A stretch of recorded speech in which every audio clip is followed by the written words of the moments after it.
O le asogafua na te anei lua sefulu faome luafe lua sefulu tasi. O le aso lea na feto'a alo ia ai lo outou finagalo Samoa e ala i la outou filifiliga i le palotatele o le asoiva o Aparila. Lea ua atoa le ono vaiaso o fa'ata'amilomilo pea e le faigā mālō lē tumau o ofisa o le mālō. Ma ua lē aloaʻia ma fa'ataunu'ua lo outou tiu te fa'aletulafono ma taofiofi ai le fa'agaioia masani o faigā mālō fa'atemokarasi e filifili e tagata le faigā mālō latou te finagalo e taʻitaʻia ma pulea i latou. O le tatou vaega fa'aupu fai lenei a le fa'atuatua i le atua Samoa ua tasi e taofi mau i le talitonuga i le atua soifua ma lona finagalo o lo'o tasi ai lo tatou talitonuga. O le fa'ai'uga o le faigā palotatele a le tatou atunuu e taʻilua sefulu lima na foa na umia e vaega fa'aupu fai e lua ma i le aso lua sefulu tasi o Aparila na filifili ai le sui tuto tasi e lagolago le tatou vaega fa'aupu fai ma maua ai loa na foa e lua sefulu ono a le fast i le lua sefulu lima a le HRPP ma mawhai ai loa na fa'atū se faigā mālō o le fast. Ai peitai i le lewa o le pō ai le i fa'asilasila i na aloa ia le fio mai o le sui tuto o tasi na fautu ai na ai e le komisina o faigā palota le filifilia o se sui tamaitai fa'aupopo i lalo o le teuteuga o le fa'avae o le tausaga i lua fesefulu ono ma tula'i mai ai se fa'afitauli ina ua tau fai lua sefulu ono i le lua sefulu ono na foa ua umia e vaega fa'aupu fai e lua. Nau matou sa'ili i le fa'amasiloga i le talefeagai o lea la'asaga na faia e tusa ai ma le tulafono e pei ona fa'asilasilaina e le ao o le mālō. Ae peita'i i le pō o le aso e soso'o ma le tagofia o lenei mataupu o le fa'amasiloga ai ua toe au mai fo'i se isi poloaʻiga a le ao o le mālō i le asoiva o me ma fa'aleaogaina ai le fa'ai'uga o le faigā palotatele na valaau ai se isi faigā palota fou e faia i le aso lua sefulu tasi o me o se tasi o mafua'aga ona o le tulaga tutusa o na foa ua umia e itu e lua.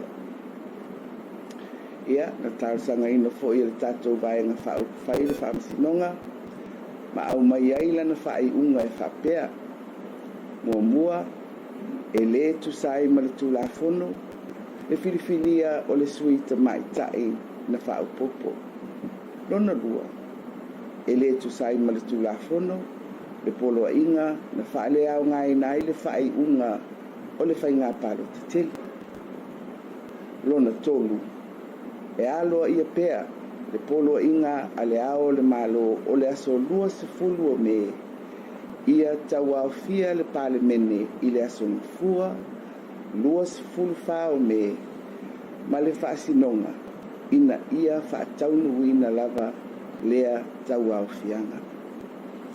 Ia peita'i ua toe faia fo'i se isi gaioiga i le pō le asotonai na te anei lua sefulu lua o me e ala i le isi poloaʻiga a le ao o le mālō e fa'aleaogaina ai le ulu ai poloaʻiga mo le tauaofiaga a le palemene.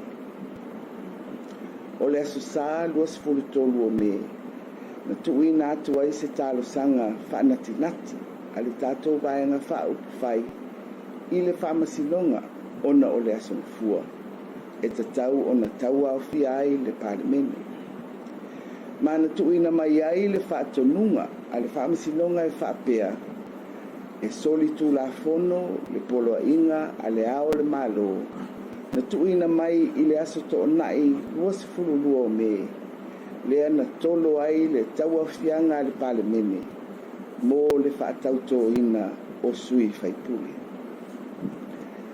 O le tau awhianga la le pale mene i le asonga fua o le vai aso nei.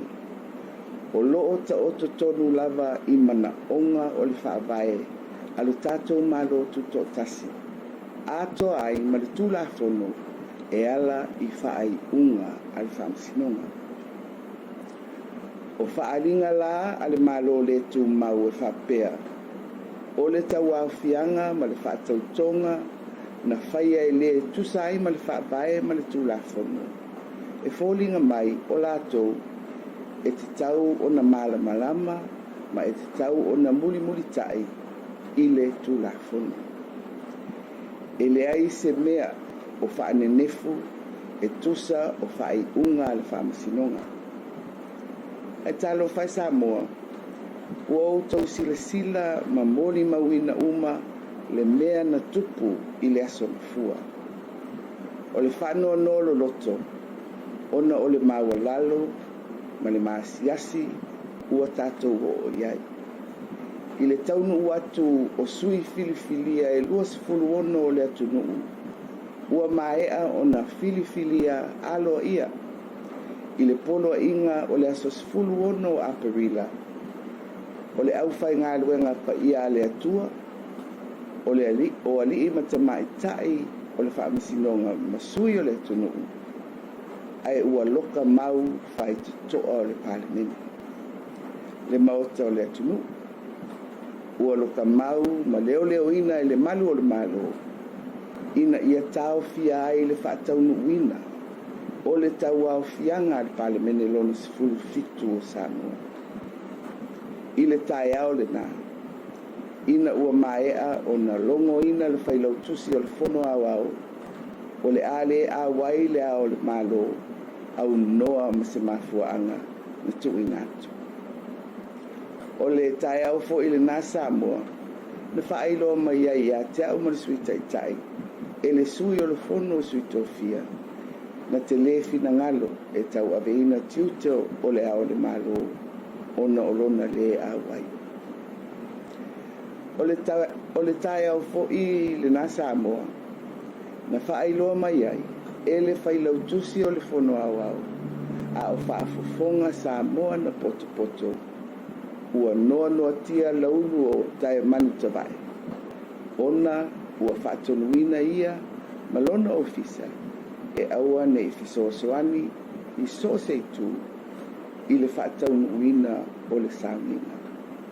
Ai sa matau ngā lue whaatasi ma le whailau tusi i le tūneba o le pō o le asosa ma tā pena le whamui moe. E ui le onga o tūlanga whale tonu na tūla i mai. Ai na mau pēa le whaatuatua, whaatasi ai ma le malosi o le tatalo le au whaatuatua. Ina ia whaia le mea sao ma le tonu e au na whai. Ai maisi o le whaata mai o le mamalu ma le pule o le tātou atunu. Maona tangatanu. O le ana tau au fia ai i le tūlai lima i le fiafi ele sa o le malai tia whau. O le malai o le whaautu ngā tangi a le tunuu, le malai o le olango mau ai o tātou tua a. Ma whaatau nua i loa le sauninga o le whaatau toina o sui whaipule e lua sifuru ono, i whafuane o le mautafono, o loo tūtū mai, ua na o se atingi whale. A o tau mawhai e toi whaafoi mai i a o tangata o le tātou atunu. Pūlenga mā lo whaate makarasi e pūlea e tangata. Ma whaamamalu ina ai la outou whiriwhiringa. E ala i le pālota, ma toi tāo whi mauai le mamalu o le tātou atunu. Na whaata ma ia i le tai au. Ai toi whaamapue ina i le afiafi. A o taputapua i sui o ainga o le tātou atunu o lo o sia ai Samoa o se ainga tasi. O le au whaingaru e ngapa ia le atua o sui o tu mua mapule whaapea o tātou tangatanu. E ao na tātou tutu mau i pulenga malo whaatemkarasi e tūlai i lunga o le pule a tangatanu. Mai le te tau o na tātou se ese mai i le nā whawai. Mai o le asonga fua na te anei, na toe whaamautuina ai le pule a tangata ua fia tausanga o wha lolongo, fifi le mu, e ui i whainga so o na whai a le pulenga malo. Ai lea ua toe whaamautu le pule i outou a au, i ala i e na outou filifilia i la outou palota, i le whainga malo tou te whina ngalo i ai. E la walunga i le sauningo le asungfua, le pule a le tulafono, lea na whaatau nuina, e tusa ai ma le whaavae o le tātou atunuu. Whaatasi ai ma whaaiunga, ma whaatonunga, na tuina mai e le whaamasinonga. O loo tūmau pea o na solia le tulafono, e le whainga malo le tūmau, ma lango i na pea e nisi o le au whainga luenga le malo, ma tau mawhai ai e whao ngā tūlanga tofi ma le pūlenga, e ta lepe ai le whawai, i ni whainga so o na whai ma le whatautala. O nei whainga so li ngā tūlafono, ua whaawawa i pea o na tau mia, ma whaatama ia le mamalu ma le ingoa le lei o si o tātou atunu. O le whaawau pea o le musu wā, o le taitai o le whainga malo, le tūma, e talia lona malolo i le whainga palota. Ua salalau atu nei i whafo ma le lalolangi atoa, ma o nei whainga. Ua toso ina atu ai whaatasi ma le ingoa le leo Samoa, ma ua tatau ai i lātou nei o na se ese, ma ia se ese vabi. Ai ua tātou, ai ua tatau o na amata le ngā duenga le whainga malo fau, i lalo la taitainga, ma ua nofu sauni fo i minista fau, ua filifilia, o loo iai anga vaa mataleni, e toe fau si o tātou atunuu, whaatasi ai sui mamalu filifilia o le pale mene, ma le au whainga duenga le malo, ai maise e o loo whaia le tautua, po o fia tautua i a Samoa, ai le o le tautua ina o se tangata e to tasi. I oe, a tonu ua whaatautoa au nei ma le whainga malo fau, ma whaipule fau i lalo se whale ie. Ai manatu, e whapea fo i le whinaunga a Israelu i le lātou whaatamilusanga i le whase furu tausanga. Ma ina ua soifua mai le whaola, na loka fo i whaletangi malo, ai o si whale whatau waalava o mani, na soifua mai ai o tātou whaola. O le awa i atu o sui filifilia o le atunu, i le sauninga i tia whau i le asongfua na te anei. O lo lātou tiu te lea na whatau nuu, e ui i le musua o le au whengaluenga le malo, e whaatino lātou tiute ma muli ta ia le tūlafono. E ui i nei whainga ina ua aua ina ia aua o na whaataunu uina le sauninga. Ae na taua au fia lava le pale mene lo na sifunu fitu ale malo tuto tasi o Samoa i le aso na taupo ina lua sifunu fa o me lua afe lua sifunu tasi. O loo mataituina pea male tutoa ngā solonga o loo whea ngai ei nei. Matalo sa ngai nai pea le onu sai ma le whaapale pale o la autou tapua inga Samoa. Ia toa pea le tai, e sau pea malama i le alofa ma le anga le lei o le atua. E whaamuli ai se la ngona i taitai o kalesia ma le au whaititali. Whaaftai ma o tau taro sanga whai pea. Tau ina si itia pea i lona no whali i, le vi inga i le au noa i mea uma ua tātou whaia. Soifua ma ia manuia Samoa. Monday, the 24th of May 2021, was the day upon which the wishes of our people, through the ballots, which they cast some six weeks ago on the 9th of April, were finally honoured, notwithstanding every attempt by the caretaker government and all the public office holders who have failed to perform their functions according to the law, to derail the normal democratic process of elections where the people choose the government they wish to govern them. This party, Fatuatua Electoral Samoa Uatasi, which translated means Samoa United in Faith, or Fast Party, seeks to govern grounded in our belief in God and the unity which that brings to his believers and according to the values demanded of such faith. Our election results were 25 votes each with the other party, and on the 21st of April, the independent member joined our ranks, giving us a majority of 26-25 and ready to form government.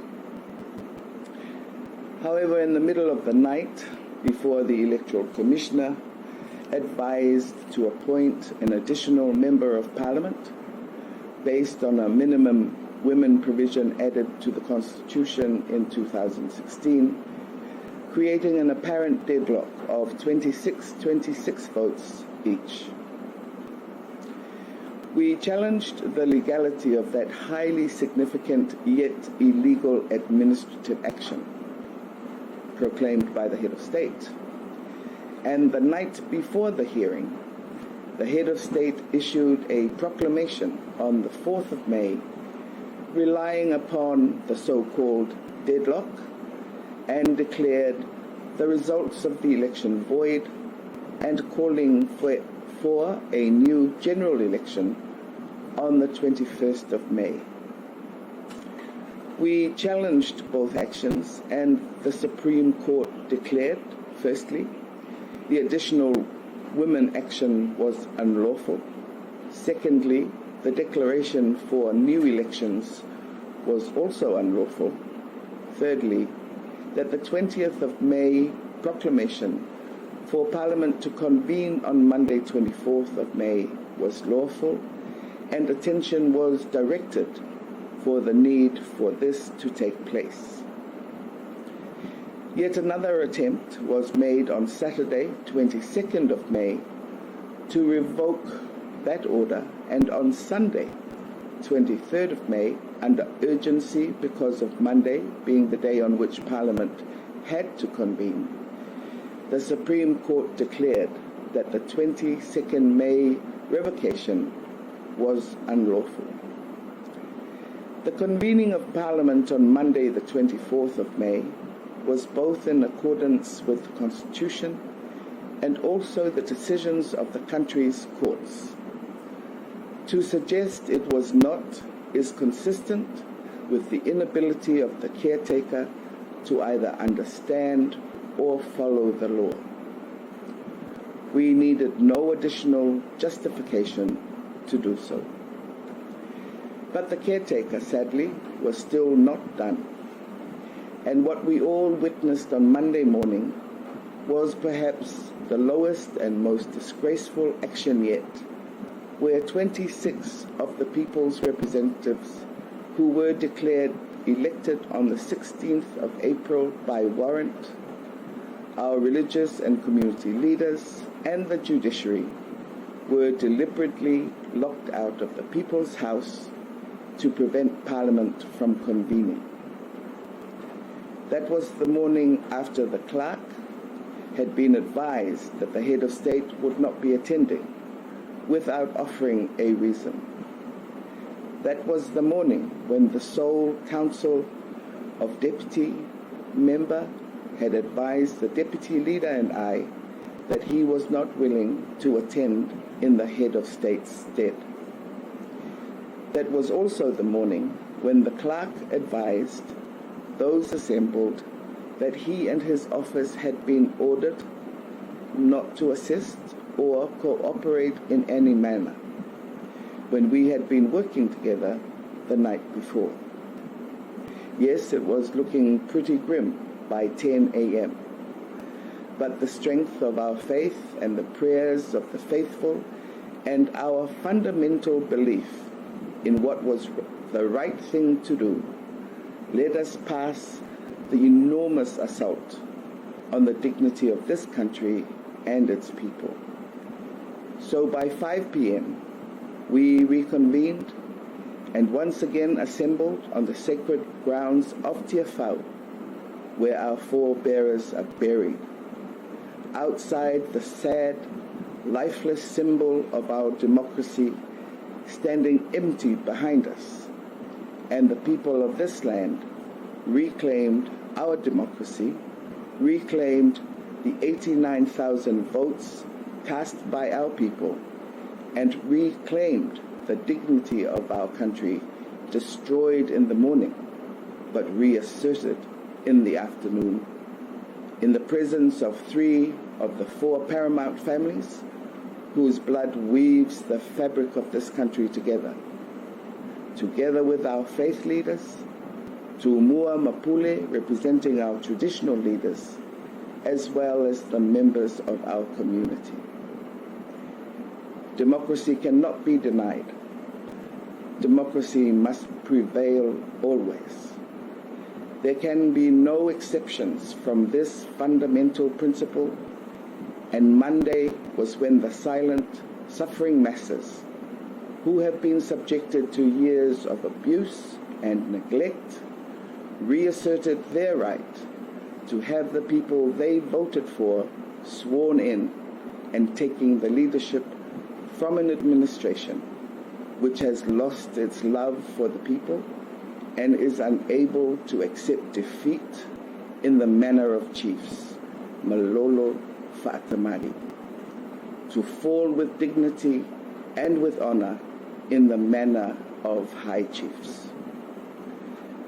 The rule of law was also the foundation for Monday's swearing-in ceremony, as all of us were acting in accordance with the Constitution, the declarations of the Supreme Court, and simply what is right.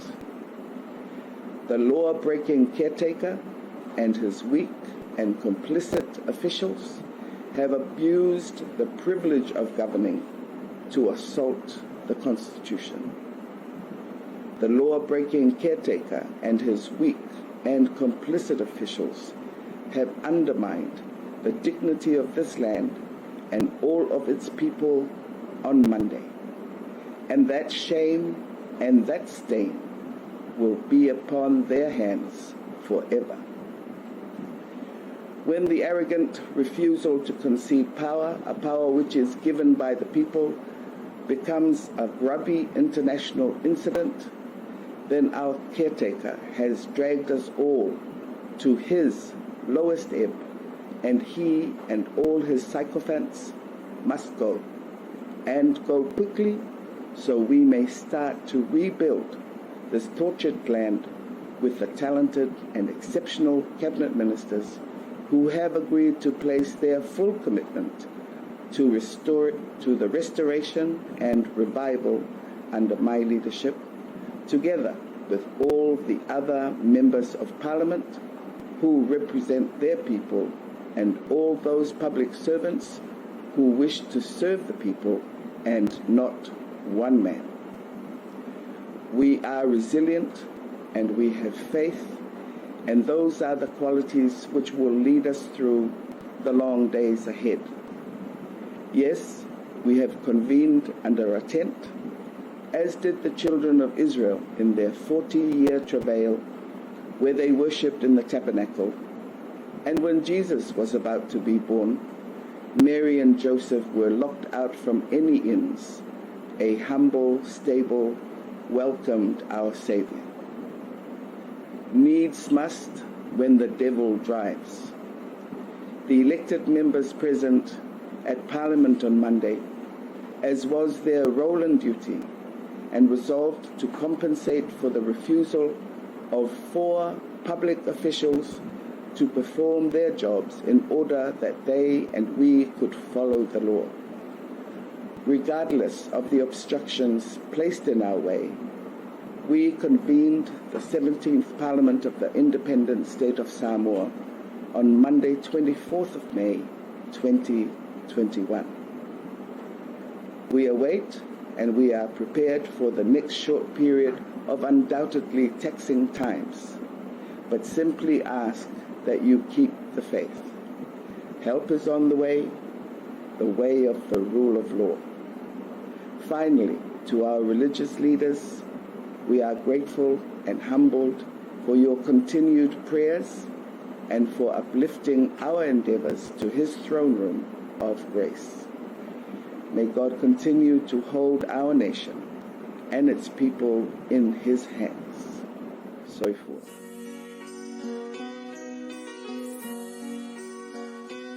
Our Samoa, the greatest place of all.